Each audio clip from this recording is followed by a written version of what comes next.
Hi, thank you for joining us today for our 5-minute Bible study. We are going to be in Colossians chapter 1, verse 15. As we mentioned yesterday, verse 15 through 20 is actually a hymn that Paul has shared with us.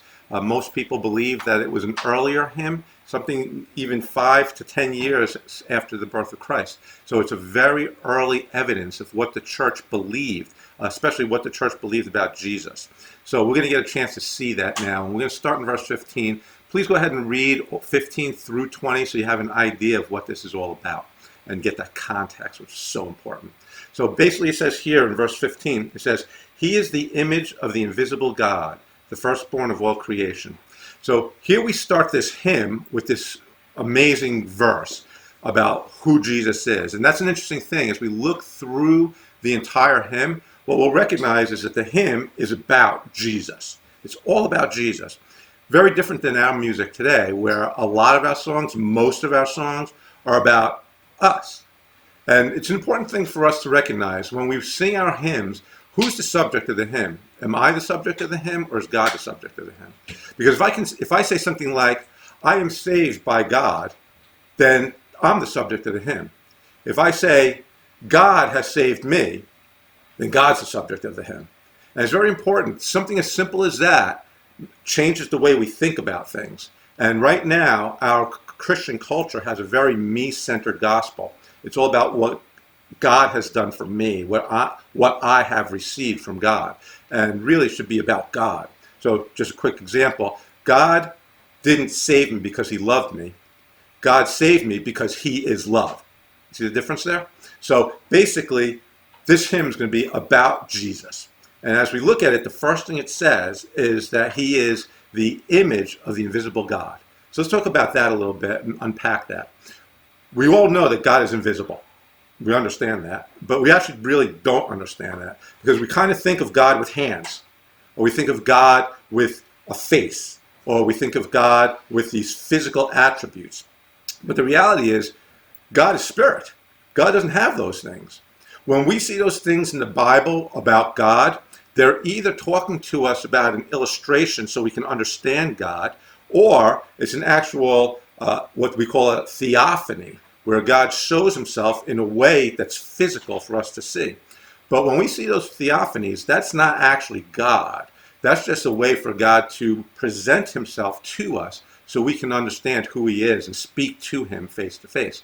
So really, God is spirit. He doesn't have arms. He doesn't have legs. So what does it mean to be in the image of the invisible God?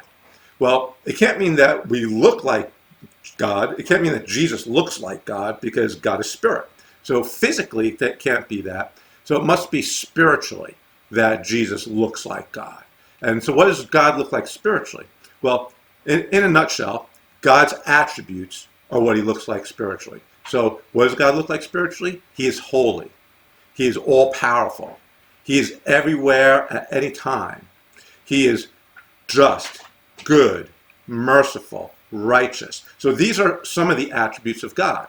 And so when Jesus is in the image of the invisible God, what it's saying is that Jesus is also perfectly good, perfectly righteous, perfectly merciful, perfectly holy, omniscient, omnipotent, etc., etc. And so Jesus is the image of the invisible God because he has that same image. What else does it say? It says that he was firstborn of all creation. What does that mean? Some people think that it means that Jesus was the first person born. Well, that can't be because we know the Gospels tell us that Mary and Joseph were his parents. So he couldn't have been the first one born.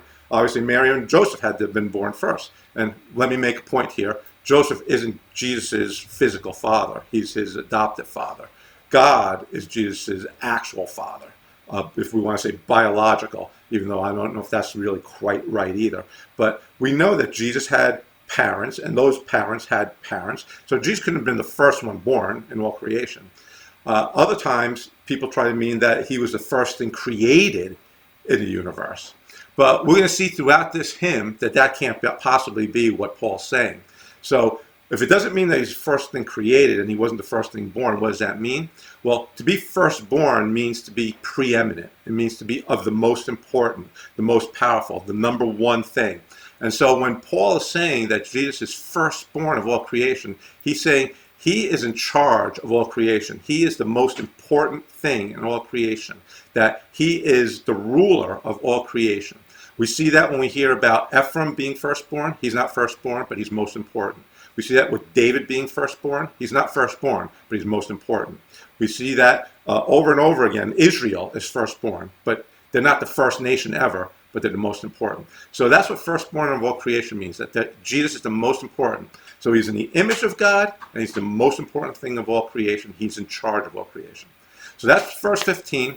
Join me again tomorrow as we go into verse 16 in Colossians chapter 1. If you have any questions, go ahead and put them in the comments. I'll get back to you as soon as I can. Thank you very much for joining me. God bless you. Have a wonderful day.